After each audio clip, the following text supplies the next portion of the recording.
Ahora llegamos al río Magdalena, que también de alguna forma es un patrimonio, en muchas formas es un patrimonio de este país, porque durante 300 años fue, digamos, la gran vía de penetración y la única vía de comunicación que tuvo este país y que hoy lamentablemente está convertida en una cloaca.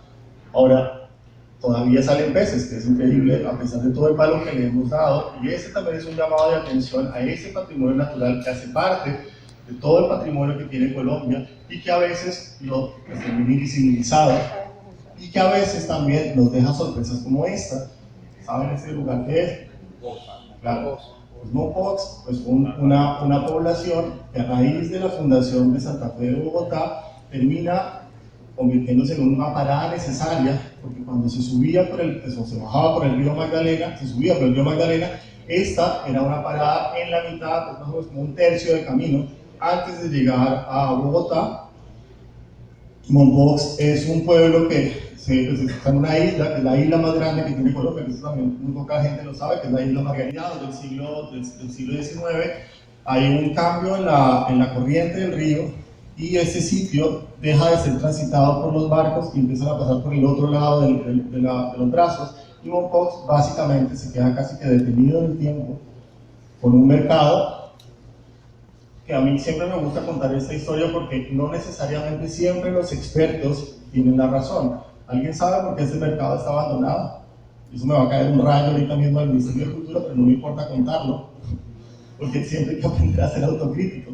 Y es que en el año 1995 se toma la decisión de presentar ante la UNESCO la inscripción de Mompox como parte del patrimonio de la humanidad, y viene un experto que era costarricense, que era de República Dominicana, que se llamaba Esteban Prieto Vicioso, me acuerdo perfecto.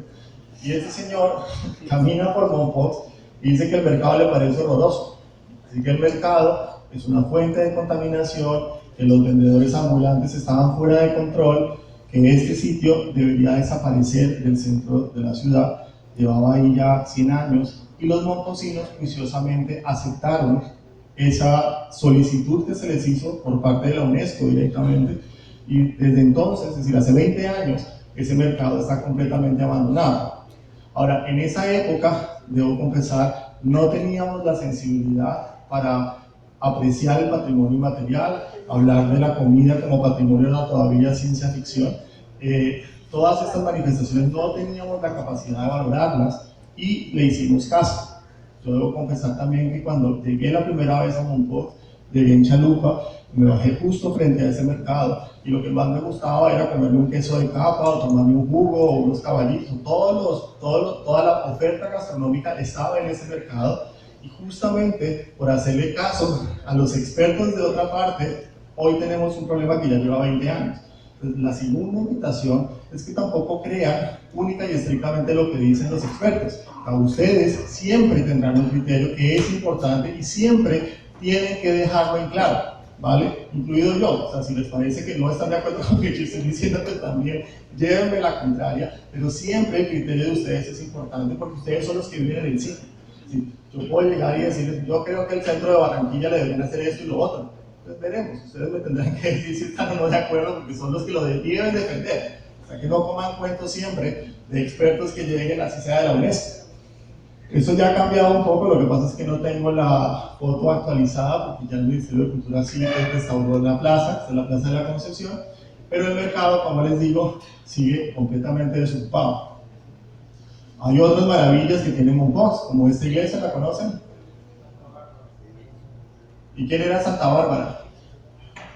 Se cuenta que esa torre estaba presa una princesa, y creo que el relato es de la torre la escondieron ahí porque tenía amores con una habitante. De Mompox, dices. Sí, se supone que Bárbara, antes de que fuera Santa Bárbara, se enamoró de una persona que era cristiana. Ella decide adoptar la fe cristiana católica y su padre, que era Dioscoro, no estaba muy de acuerdo con esto y efectivamente pues, la encierra en una torre. Y si ustedes se fijan en esta torre, lo que pasa es que no tengo el detalle de la foto, en la base tiene unos leones, o sea que todavía la protegen a ella ahí. Pero lo peor de todo fue que ella no cambió de parecer y seguía firme, aunque quería ser cristiana.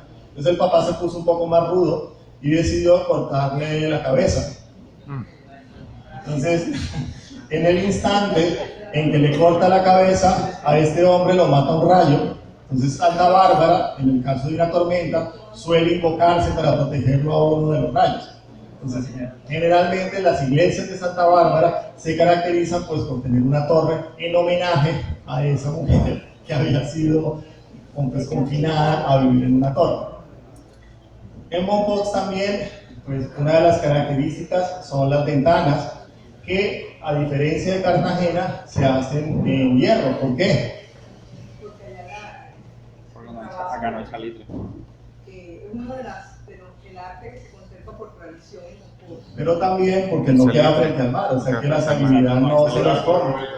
Claro, pero fíjate que lo más interesante de todo es que yo leía que muchos de los esclavos negros que llegaron a esta región tenían conocimientos también del trabajo en hierro, o sea que uno podría pensar también que esta es la huella que esos esclavos negros dejaron, o sea que ahí hay una confluencia de indígenas y españoles, pero también de negros, que es una parte de la historia que ojalá ustedes vigilas ayuden a recuperar, porque es muy poco de lo que sabemos de ellos.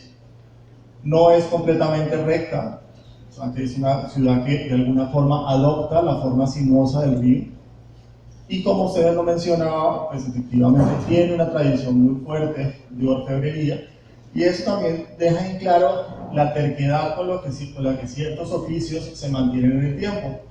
Uno puede encontrar crónicas, por ejemplo, de los cenúes, ¿conocen? Bueno, los indígenas cenúes que estaban en esta, más allá, digamos, de la lata de salchichas, pues que es como la que le da el nombre todavía, pero uno lee esas crónicas y encuentra que ellos eran orfebres y que tocaban la gaita. Entonces, esa orfebrería, después de 5 siglos, sigue permaneciendo en Mompox, y si van a un sitio como Oveja, Sucre, encuentran también que se toca la gaita, o sea que son 5 siglos de tradiciones sin que necesariamente haya quedado un documento por escrito, y logran hacer objetos como este, que pues tendremos también que empezar a valorar y empezar a pues, apoyar a estos orfebres para que lo sigan haciendo.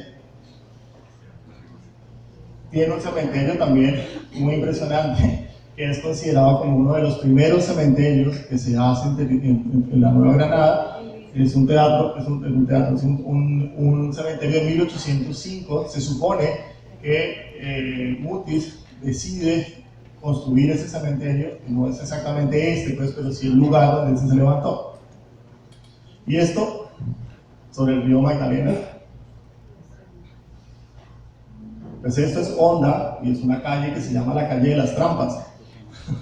Entonces, cuando ese barco pasaba por Mompox, luego llegaba hasta Honda, que era el punto de comunicación directo con la capital de todo ese territorio que se llamaba Santa Fe. Honda tiene también un centro histórico.